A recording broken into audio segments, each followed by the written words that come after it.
여러분, 제가 봤을 때 이런 경우에 변호사 반드시 선임하셔야 됩니다. 뭐 말씀드렸죠? 성범죄, 무죄 주장하는 경우, 신분상 불이익이 예상되는 경우.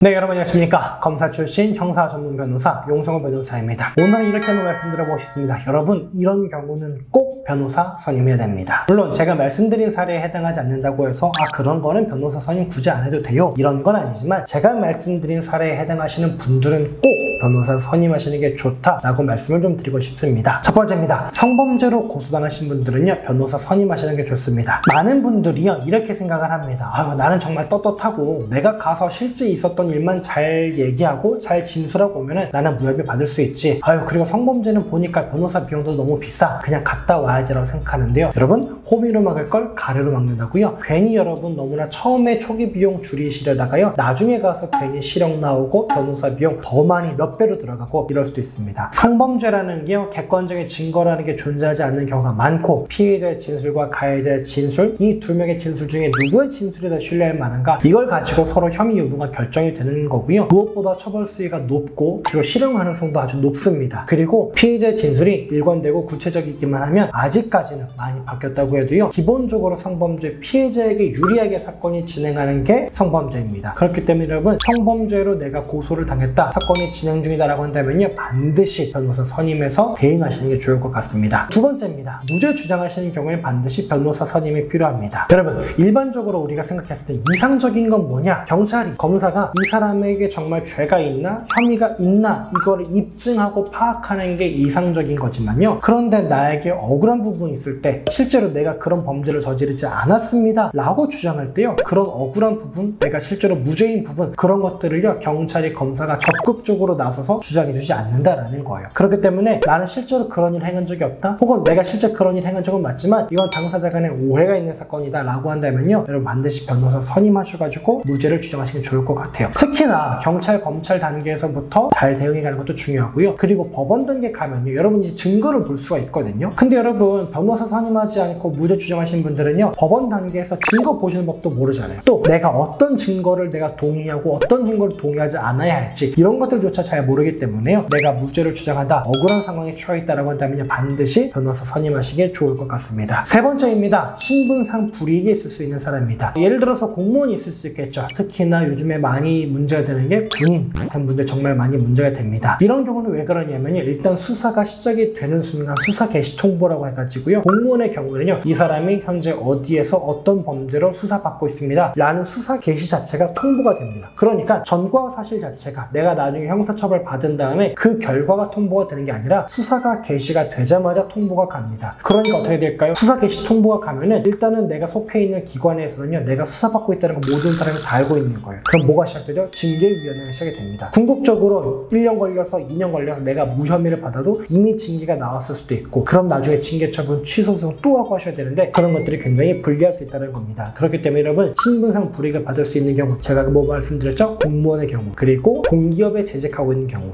그리고 임원급 직장인의 경우에는요, 반드시 변호사 선임하셔가지고 대응하시기 좋습니다. 왜냐? 제가 말씀드린 사람들, 공무원, 공기업 재직자와 사기업 재직자 엄연히 다릅니다. 솔직히 말해서 사기업 재직하신 분들은요, 집행유예 판결 선고받아도요, 일 계속합니다. 그리고 설령 성범죄로 내가 조사를 받아도요, 벌금 나와도 내가 그냥 살아가는데 아무런 지장이 없습니다. 그런데 공무원이라든가 공기업 재직하신 분들은 일단 집행유예 이상 나면 당연퇴직이 되고요. 그러면 벌금형은 괜찮은 거 아닙니까? 라고 하는데요, 벌금형의 경우에는요, 성범죄의 경우에는 벌금형 100만 원 이상 나오면은 또 당연퇴직이 됩니다. 그러니까 내가 일반 기업 직장인이다라고 한다면요, 집행유예 받아도 되고 벌금형 받아도 되지만, 내가 공무원이라고 한다면, 공기업에 재직 중이라고 한다면, 또 그런 것들이 알려질 위험성이 큰 임원급 직장인이라고 한다면요, 반드시 그런 것들이 당연퇴직과 어떤 징계로도 이어질 수 있기 때문에요, 신분상 불이익으로 이어질 수 있기 때문에 이런 경우에는 반드시 변호사 선임해서 대응하시는 게 좋을 것 같습니다.